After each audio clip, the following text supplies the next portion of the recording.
Hello friends, তোমাদের সকলকে আমার চ্যানেলে স্বাগত। আজকে আমি চিকেন কবিরাজি তৈরি করছি। চিকেন কবিরাজির কথা শুনলেই জিভে জল এসে যায়। আমরা চিকেন কবিরাজি খেতে অনেকেই খুব ভালোবাসি। চিকেন কবিরাজি ঘরে সাধারণ জিনিস দিয়েই হয়ে যায়। চলো দেখে নেওয়া যাক চিকেন কবিরাজি করতে কি কি জিনিস লাগে।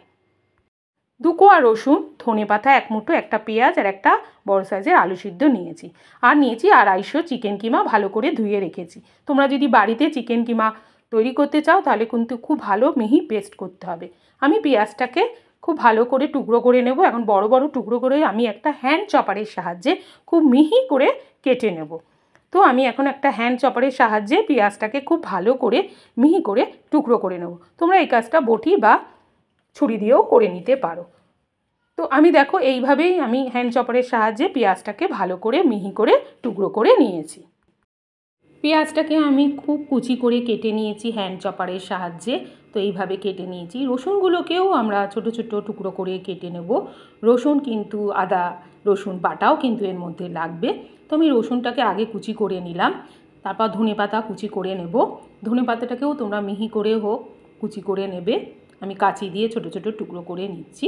আর আলুটাকে আমরা কী করব, সেদ্ধ আলুটাকে একটা গ্রেটারের সাহায্যে গ্রেট করে নিলে কিন্তু দানা দানা থাকে না, তাহলে কিন্তু ভালো করে আলু সেদ্ধটা মাখার মতন হয়ে যায়। ঠিক এইভাবে করে নেব।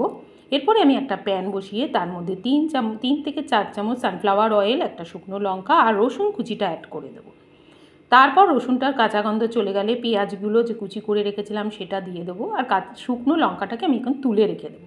এরপর আদা রসুন বাটা আর কাঁচা লঙ্কা বাটা দিয়ে ভালো করে মিশিয়ে নেব। এরপরে হলুদ গুঁড়ো, কাশ্মীরি লঙ্কার গুঁড়ো, গরম মশলার গুঁড়ো দেবো আর অল্প সামান্য নুন দিয়ে আর জল দিয়ে মশলাটাকে খুব ভালো করে কষিয়ে নেব, যাতে মশলার কাঁচা গন্ধ না থাকে।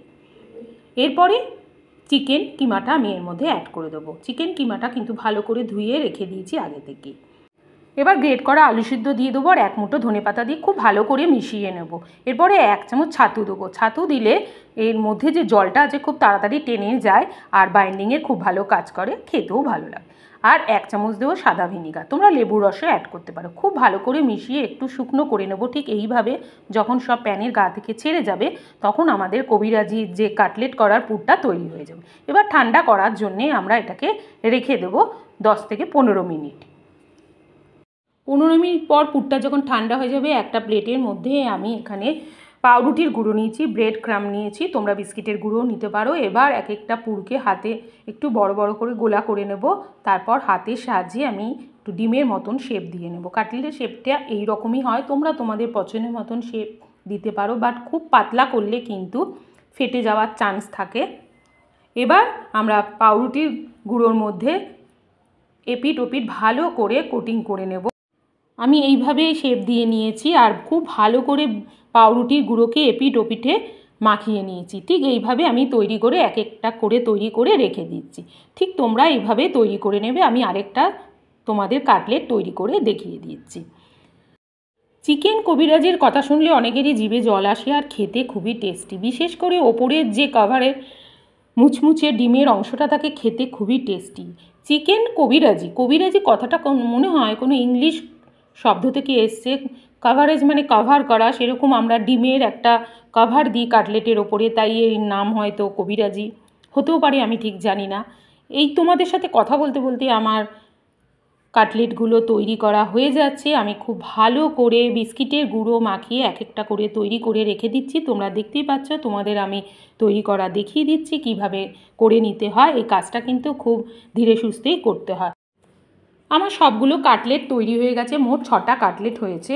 এবার একটা আমি ফ্রাই প্যান বসিয়েছি, তার মধ্যে আমি সানফ্লাওয়ার অয়েল বেশ কিছুটা দিয়েছি, একটু তেলটা বেশিই লাগবে।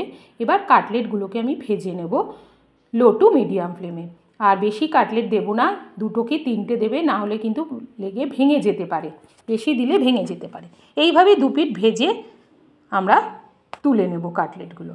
তো 2 পিঠই আমার ভাজা হয়ে গেছে, লাল লাল করে একটু ভেজে নিয়েছি, তুলে রেখে দেবো।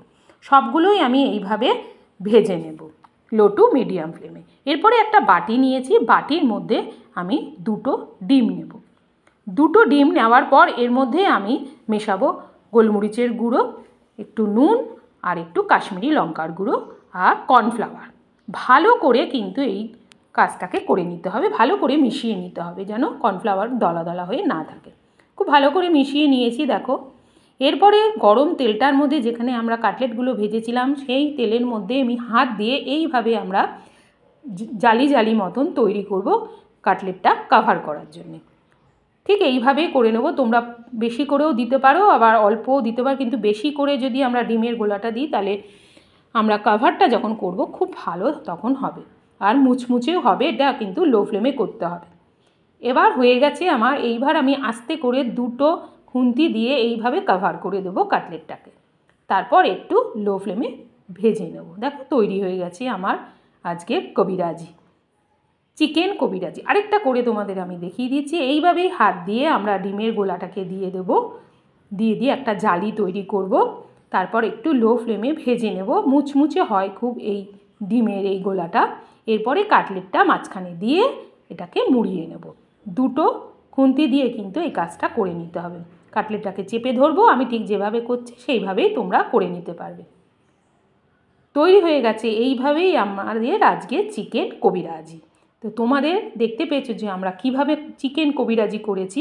খেতে খুবই টেস্টি, যে কেউ দেখলেই তৈরি করে নিতে পারবে। তো তোমাদের যদি ভিডিওটা ভালো লেগে থাকে লাইক, কমেন্ট, শেয়ার, সাবস্ক্রাইব করো। তোমরা বাড়িতে একবার বানিয়ে ট্রাই করে দেখতে পারো। চিকেন কবিরাজি মজাদার খেতে, টেস্টি খেতে। তোমাদের সাথে দেখা হবে নেক্সট কোনো ভিডিওতে। বাই।